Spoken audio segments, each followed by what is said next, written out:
so much of the conversation or the connotation around psychedelics is all about the trip and the embodied kind of very visceral reaction, which, you can certainly write many books about, and I've had lots of experience with as well. But how useful is it as a tool to really explore those kinds of things from a fresh angle, would you say? I'd say potentially very useful, depending on the way we approach it. And what I argue in the book is that while certainly psychedelics can give us a new lens on social issues and on, the book is called The Bigger Picture. So the bigger picture of, the meta crisis, which is these, converging crises we face at this time in history, from, environmental crisis, mental health crisis.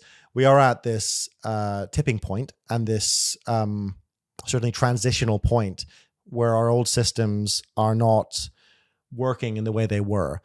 And so psychedelics, so it's not as much about the way that you could have a trip that is going to make you feel, oh, we're all one, therefore why can't we all just get along? That if that were the case, we would already be in some kind of beautiful sort of solar punk utopia, because and also I'm very critical of this idea that if enough people wake up, quote unquote, then there'll be a tipping point and everyone else will wake up. I think that ignores the fact that systems defend themselves naturally and fight back against any significant change. I just don't think I just don't think it's true. I think also if that were true, we also would have seen a tipping point into a different kind of reality. I think there are no shortcuts, just like in personal spiritual growth. There's no bypassing. Right. There's no quick fix. There's just the process of growth. And the way I think psychedelic experiences can help us grow collectively is by applying the ways of seeing and being that psychedelics tend to bring us into, and applying those values and skills and ways of seeing the world into how we relate to each other, how we reform institutions or build new ones, how we become more creative and flexible in the ways that we see what's possible in the world, so we don't get stuck. In psychedelic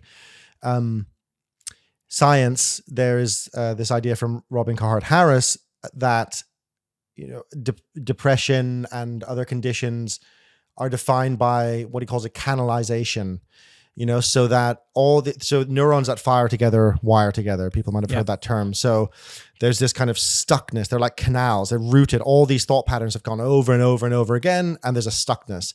Psychedelics create a window of plasticity. And within that window, well, it's up to us how we might use that window. But if you take that same notion and look at, okay, well, what's actually happening phenomenologically, so like what's the actual experience when I'm in the experience on a psychedelic, and there's a particular thought pattern, there's a particular let's say the example, like someone's suffering with low self-esteem, and then they have a psychedelic experience, and what's actually happening, right? Because we can say we can look at what's happening in the brain, and that's one thing, but what's actually happening is that very often the person is going to the root of what caused that low self-esteem, and they are reframing, and they are experiencing the feelings that they didn't fully experience whenever this began, or the many times it began. They are crying, they're laughing, they're seeing more of reality. Their frame on what's possible is widening. And that's a very personal process. It's different for everyone. And yet there are similar aspects to it. So what psychedelics tend to promote, not always, but psychological flexibility. So being able to hold multiple perspectives, move between things, not get too attached to one idea or another. Think how different that is to the way most companies or governments work, or even academia, where someone creates a theory 30 years ago. It's definitely not true anymore, but that's their theory and they're stuck to it. That's not really academia. That's just blind egotism, right? And so it's not real science. It's just, it's inferior thinking, I would say. And so a level up from that, a more evolved form of thinking, I would say, is where you can just, as Buddhists would say, you're not attached to it, because you're orienting to what is best for everyone.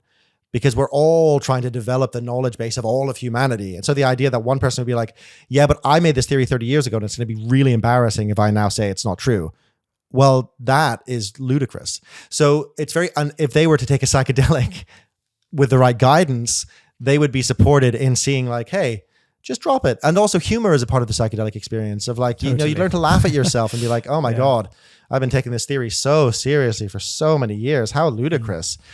So there's so many aspects of the experience, that playfulness, the creativity that we really need in our systems today.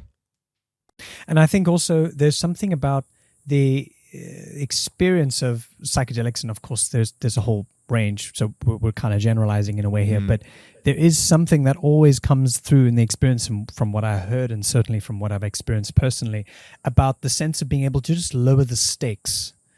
Sometimes the stakes of life, sometimes the stakes of a very particular decision that might be in front of me that I need to get back to on Monday morning, whether it might be a problem I'm trying to solve, maybe a relationship that I'm maybe trying to rescue. Just being able to have that sort of sense of slightly more of a wider view, a larger view on what's going on, and being able to not ascribe so much importance or so much kind of weight on a decision, feeling like it's on a knife edge, and then being able to not only make a better decision ultimately after that too, but something that allows just a bit of space and a little bit of that perspective to come up, because I've been able to just relax off the button a little bit off that, and come to I suppose almost like a feeling differently about it. Once again, going back to feelings, embodied, just feeling differently. And then when I feel differently, I make different decisions.